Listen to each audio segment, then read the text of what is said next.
आपने अभी तक इस चैनल को सब्सक्राइब नहीं किया है तो सब्सक्राइब कर लीजिए और बेल आइकन को भी ऑन कर दीजिए। आज हम कंजर्वेटिव फोर्स तथा नॉन कंजर्वेटिव फोर्स के बारे में पढ़ेंगे। देखो, नॉन कंजर्वेटिव फोर्स जिसे संरक्षी बल कहते हैं, इसकी डेफिनेशन।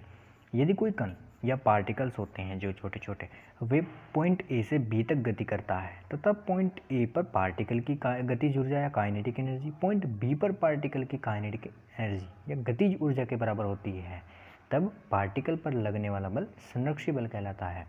या दूसरे तरीके से, जैसे संरक्षी बल वह बल है जो पार्टिकल द्वारा चले गए पाथ, मतलब जो पार्टिकल द्वारा चले गया रास्ता है वो उस पर निर्भर नहीं करता, केवल पार्टिकल की प्रारंभिक अवस्था तथा अंतिम अवस्था पर निर्भर करता है, उसको हम संरक्षी बल कहेंगे।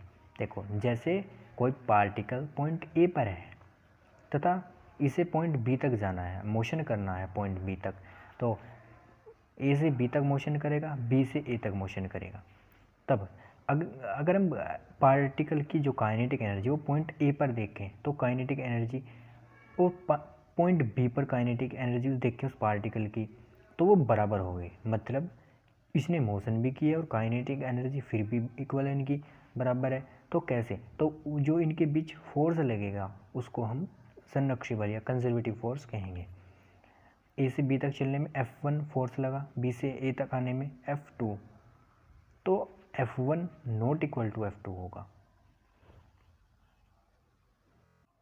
इसके एग्जाम्पल है, जैसे गुरुत्वाकर्षण बल जो यूनिवर्स में प्रत्येक दो वस्तुओं के बीच लगता है, चाहे वो प्लैनेट्स की बात हो या कुछ भी पृथ्वी पर स्थित दो वस्तुएं हो, या स्थिर वैद्युत बल। ये जो एग्जाम्पल्स हैं ये संरक्षी बल के ही उदाहरण हैं। जो उसकी प्रॉपर्टीज़ हैं वो ऐसे लिखे जाएंगे। संरक्षी बल केवल प्रारंभिक व अंतिम स्थिति पर निर्भर करता है, वह चले गए रास्ते पर जो पार्टिकल द्वारा चले गए पाथ उस पर निर्भर नहीं करता।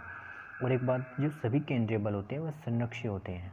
नॉन कंजर्वेटिव फोर्स जिसे असंरक्षित बल कहते हैं, उसकी डेफिनेशन ये है कि यदि कण है कोई या पार्टिकल नॉन कंजर्वेटिव के अंतर्गत पॉइंट बी तक गति करता है, मतलब कोई पार्टिकल है वो ए से बी तक गति करता है, तो पॉइंट ए पर गतिज ऊर्जा पॉइंट बी से अधिक होती है, अर्थात ए से बी तक जाने में एनर्जी का लॉस होता है।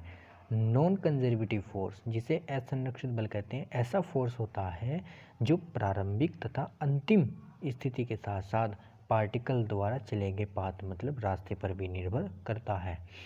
अब देखो, कोई पार्टिकल पॉइंट ए पर है तथा कोई पार्टिकल पॉइंट बी तक जाएगा, तो पार्टिकल ए से बी तक मोशन करेगा जब काइनेटिक एनर्जी देखेंगे तो ए पर काइनेटिक एनर्जी ज़्यादा होगी जबकि बी पर कम होगी। इसका मतलब क्या है कि एनर्जी का लॉस हो रहा है। जो काइनेटिक एनर्जी है वो पार्टिकल के द्वारा जो पाथ पर निर्भर कर जा रही है वो पोटेंशियल एनर्जी में बदल रही है, तो काइनेटिक एनर्जी का लॉस हो रहा है। मतलब नॉन कंजर्वेटिव फोर्स का मतलब क्या हुआ संरक्षी बल का, कि इन दोनों रास्तों पर भी वो निर्भर करती है, मतलब बीच की इनकी डिस्टेंस के ऊपर भी निर्भर करेगी। मतलब प्रारंभिक तथा अंतिम स्थिति पर तो निर्भर करेगी, बल्कि इनके जो फाइनल पोजीशन तथा इनिशियल पोजीशन पर तो निर्भर करेगी, बल्कि पार्टिकल के द्वारा जो पाथ चले गया है, रास्ता चले गया है, उस पर भी निर्भर करेगी। तो ऐसे फोर्स को हम नॉन कंजर्वेटिव फोर्स मतलब असंरक्षित बल कहते हैं। इसके दो एग्जाम्पल हैं, श्यान बल तथा घर्षण बल। श्यान बल